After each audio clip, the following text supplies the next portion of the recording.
Hello guys, Arthur here from Extreme Gaming, aka Starbuck CNDR, and I'm bringing you my first ever preview video of Space Hulk Deathwing, a game I have been very excited to play. As you can see here, it's the beta. If you look in the top right hand corner, it's version 0.78B of the beta, and I'm going to do a bit of a multiplayer match. And this is just going to be some highlights of the game, and I'm basically just going to talk, or rather gush, about how good this game really is. The screen's loading in. We've got 30 seconds. There's my team of Terminators, which are basically the elite forces of the Space Marines. We are playing as the Dark Angels Deathwing Terminators, probably the most famous Terminator squadron in 40k lore, and we're off to raid a Space Hulk. Now, Space Hulks, if you don't know, if you're not familiar with 40k, are basically an amalgamation of ships that have been lost to the warp and have combined in the eddies of the chaotic warp to form this sort of vast interstellar structure that travels through space and time, appearing to wreak devastation upon systems. Obvious stuff first, just looking at this, even in beta, the game is absolutely stunning. All the way down to the details and the Terminators, the gene stealers, how grim they look, the vastness of the rooms. Now, everything about 40k, a lot of games fail to get right. Even though experienced devs like Relic with Space Marine, a lot of people fail to get the scale correct. You have to bear in mind that if you don't know what 40k is, Space Marines themselves stand around about 7 to 8 feet tall. That's a standard Space Marine. These guys are even bigger. These Terminators are about 9 foot tall. Everything in 40k is huge. So when you see these engines and turbines, they are vast beyond comprehension, and this game nails it, absolutely nails it. You walk into rooms and often I'm just agog, just staring around, looking at the lighting reflecting off walls, purity seals etched onto machines, which if you zoom in you can actually read. When you walk through blood and gore, you can see your footprints left by your fellow Terminators. So graphically, yeah, it's fantastic. Sounds are insane. If you're playing this on loud, be prepared to warn your neighbours, because this game really thuds out the machine guns, the gene stealers screech, just the general groaning and twisting of the ship as it goes through, as it sort of spins through space. Sounds and graphics are absolutely on point. The vox chatter from the Terminators is deep and bassy, and it's little touches like when you call for assistance from one of your squad mates, which I'll go to in a moment. Your voice is strange. Like the Marine, you can hear him, he is audibly injured. Stuff like here, where you see the engines, this is straight out of 40k lore. These would be criminals that have been interred forever to serve the machine spirit, or the Omnissiah, to power the engines. And it's just, no stone has been left unturned, and every environment has a story. This is absolutely spot on. So graphically, audibly, it's superb. In terms of where I spoke about classes, there are, let's see now, there are 5 main classes that you can play as. Not all of them are represented in this video, because a lot of people went for the big heavy machine gun or the heavy weapons class. He starts off with a chain gun. Later on can have plasma, then a further chain gun with which does more damage. There is the tactical marine, who is basically everyone would say he's like a standard marine, but he's not. He's really beneficial to the squad. I haven't played as much with him as I'd like to have, but basically what it allows you to do is when your squad mates goes down, he can bring them back in straight away with his reinforcements perk. There's the Apothecary, which is my favourite class, and the Apothecary is basically the medic. I don't think you'd be able to do one of these levels without a medic, because you do get swarmed very quickly, and the gene stealers will take you down pretty quick. Then you've got Assault, which is the bravest of the brave. These guys predominantly, I think in totally, just have close combat weapons. So they start with the very vicious Lightning Claws, then they can go to Thunder Hammer and Storm Shield, and then later on they get a perk which allows them sort of 10 seconds of invulnerability. Now these guys are fantastic about standing in front of a swarm, holding them back whilst your ranged Terminators go in, and they thin the pack. Every class has a positive and a negative, and it's fantastically balanced. And I'm going to come to the last class in a second. For argument's sake, the chain gun does so much damage and absolutely strips through gene stealers like a hot knife through butter. However, at distance, that thing you couldn't hit. You can't hit anything with it at range. On the flip that over, the guys are the storm bolters. Yes, they're accurate, but they don't do anywhere near as much damage as the chain gun, and vice versa. In close quarters, the assault marines are fantastic, doing huge amounts of damage and not really worrying about being swarmed too much, that is, but have zero range capability.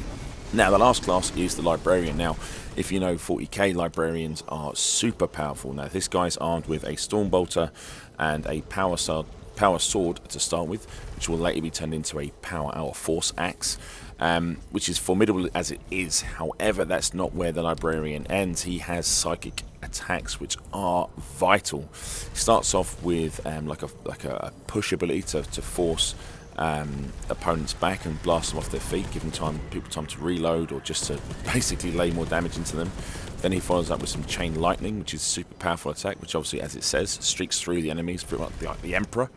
And then finally has like combustion, which is basically this super powerful fireball which immolates enemies. So he's a super powerful unit. Now, the enemies in this game are called, in original Space Hulk it was just Gene Stealers, and as the lore progressed and was added into, the Gene Stealers became almost like the herald of the Tyranids. Now, Tyranids are basically this giant bioorganic sort of race that just absorb all life and matter into themselves and just create new life forms. So they start off with Gene Stealers, Brood Lords, there's Lictors that hide in the dark, there's giant sort of Titan-esque, which are like 100 feet tall monsters that crawl around landscapes, and that's basically what the Gene Stealers are. They're a nasty, a real nasty bunch. As you can see here, as I'm in one of the nests, you can kind of get an idea of how they operate. If you look in the background, you can see very much like James Cameron's Aliens, there's this organic mass and matter of the creatures they've absorbed just spreading around the Space Hulk.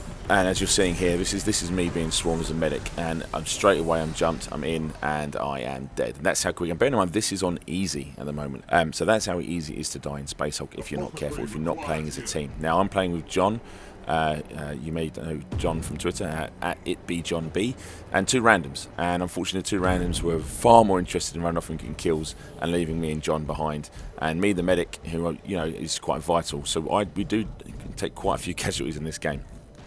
So you've got the Gene Stealers in 3 or 4 different classes. There's Lictors that are cloaked and reappear and jam your sensor. There's the Brood Lord, who's huge, and there's the hybrids. And hybrids are a fantastic unit for me as a fan, because way back when Space Hulk first came out and the first 2 box expansions, hybrids were introduced. Now, hybrids are half human, half Gene Stealer or / Tyranid entities, as it were.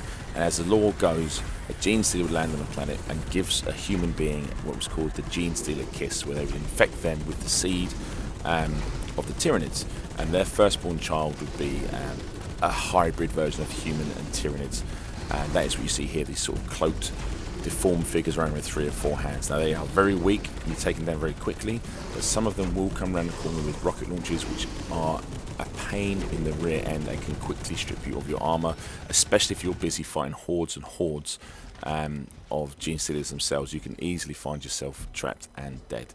Now, can't stress just how well the balance of this game flows. If I was to describe it as in a simple sentence, it's very much like League of Legends meets with Left 4 Dead, in the sense that you have set objectives, you're moving towards them as a team, it's fully co-op, but every time you start your round, you start as rank 1, and the more enemies you kill, you rank up, gaining new abilities, very much like League of Legends. This game, and I've only played 1 level, and I've played about 22 hours of 1 level. Now, I don't get a huge amount of free time, and every moment I get at the moment is spent going back onto Deathwing, having other missions, see if we can do it in hard, playing around and looking for hidden relics. The detail in this game is phenomenal. Now, I think Gav Thorpe has written some of the story to it and hidden loads of Easter eggs for fans. So if you are a fan of 40k, there is going to be stuff in there about, I'd imagine, about the Horus Heresy, which is like how the Space Marines split. Stuff in there about the Dark Angels themselves, which are a bit of an enigma as a chapter in the 40k lore. And with Gav Thorpe on board, I'm sure there is going to be some little nods and special things to find. I already know there will be relics to find on each level. I know the Terminators themselves can be fully customised in their appearance. I had a brief look at E3 at just how much detail you go into, from purity seals to chapter emblems, to shoulder pads, to knee guards, to chest plates, to helmets, to facial sort of tattoos. This game has absolutely everything in it, and that's not before even going to stuff like the fact that shots on enemies are contextual. Headshots do more damage. Shooting certain limbs makes your enemies stumble. You can even shoot guns out of hands. The tactic of going in and sealing doors behind yourself and creating choke points, hacking turrets, finding hidden lore about the stories behind each of these Space Hulks, and that's just what I've picked up from this beta. Now, I've droned on here for about 12-13 minutes, and I'm sorry it's a bit disjointed, but I just cannot contain my excitement for this game. It's one of the games that I saw 2 or 3 years ago, was really excited then, and really hoped in the back of my mind, please don't mess this up, please make the game you're telling me you want to make. And not only have they made that game, they have delivered something else entirely. I really, really can't wait for this. Yes, it's on PC, it looks stunning, also comes to consoles next year, and I can see this being a huge hit on both. I haven't had a chance to play single player, so I can't talk about AI. There is a single player mode to this, but I'm absolutely certain the most fun will come playing co-op. So enjoy some more footage, and I will leave it just there. That's been Arthur from Extreme Gaming, and basically just go buy Space Hulk.